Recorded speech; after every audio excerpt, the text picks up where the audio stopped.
பிரியமானவர்களே, இயேசு கிறிஸ்துவின் நாமத்தில் நான் உங்களை வாழ்த்துகிறேன். எப்படி இருக்கீங்க? நல்லா இருக்கீங்களா? இது என்னது தெரு பெருசு பெருசா வீடெல்லாம் இருக்குது அப்படி பாக்குறீங்களா? அமெரிக்கா தேசத்துல பெரும்பாலும் இருக்கிற அந்த வீடுகள், அந்த தெருக்கள் பாருங்களேன், இது மாதிரிதான் இருக்கும். ரொம்ப அகலமா இருக்கும். பாருங்க எவ்வளவு அகலமா, வீடுகள்லாம் பிரம்மாண்டமா பச்சை பசேருன்னு இந்த மாதிரி அவங்க மெயின்டைன் பண்ணணும்.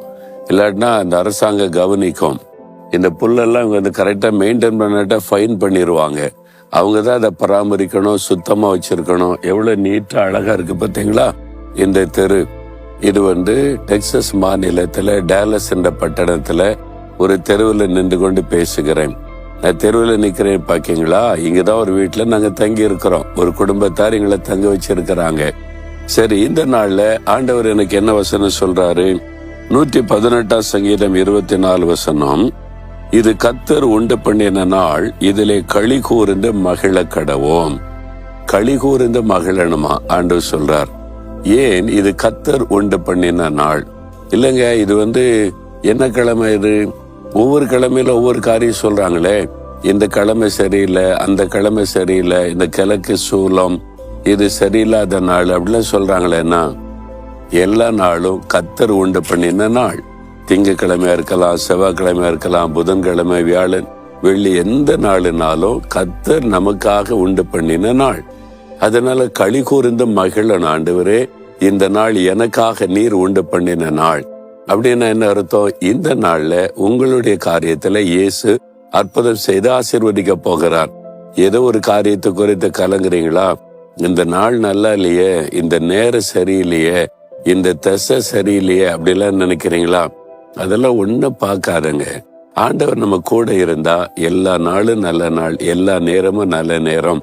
ஆண்டவர் அழகாக நடத்துவார். அதனால இது கர்த்தர் உண்டு பண்ணி கொடுத்திருக்கிற ஒரு நாள்.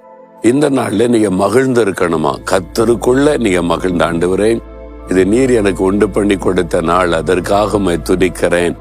இது உம்முடைய நாளா இருக்கிறதுனால இன்றைக்கு என் வாழ்க்கையில ஆசீர்வாதத்தை தர போறீங்க. இந்த காரியத்தை வாய்க்க பண்ண போறீங்க. நான் ஜெபிக்கிற இந்த காரியத்தில் அற்புதம் நடக்க போகிறது. ஒரு விடுதலை பார்க்க போகிறேன், சுகத்தை நான் பார்க்க போகிறேன். எனக்காக ஒரு அதிசயத்தை இன்னைக்கு செய்ய போறீங்க.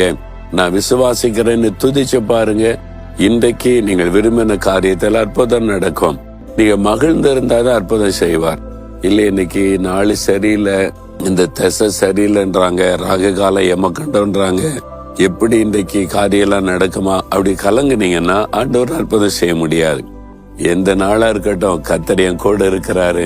அவர் ஜெயம் கொடுக்கிற தேவன், வாய்க்க பண்ணுகிற தேவன், அற்புதமாய் நடத்துவார் அப்படின்னு விசுவாசித்து மகிழ்ச்சியோட, ஆண்டவரே இயேசுவே நீர் என் கூட இருக்கிறீங்க, அது எனக்கு போதும், நீ எனக்கு கூட இருந்து எனக்கு அற்புதம் செய்ய போறீங்கன்னு ஸ்தோத்தரித்து பாருங்க.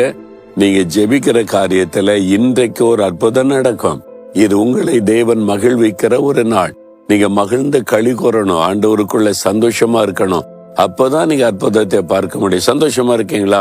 இல்ல துக்கமா இருக்கிறீங்க, ஏதோ ஒரு காரியம் உங்களை பாதிச்சிருக்குது.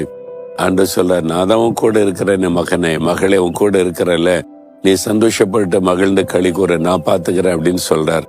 சந்தோஷமா சொல்றீங்களா? ஆண்டவரே நீர் இயேசுவே நீர் என் கூட இருக்கிறதுனால நான் மகிழ்ந்த களி கூறுவேன், நான் சந்தோஷமா இருக்கிறேன், எனக்காக யாவற்றையும் நீங்க செய்வீங்க, நான் பயப்படுற மாதிரி இன்னைக்கு ஒண்ணும் நடக்காது, எனக்காக அற்புதம் செய்ய போறீங்க, நான் விடுதலை பார்க்க போறேன், அற்புதத்தை பார்க்க போகிறேன், இன்றைக்கு என்னை ஆசீர்வதித்து மகிழ பண்ண போகிறீர், அதனால உமக்குள்ள நான் சந்தோஷமா இருக்கிறேன். இயேசுவின் நாமத்தில் ஆமேன், ஆமேன்.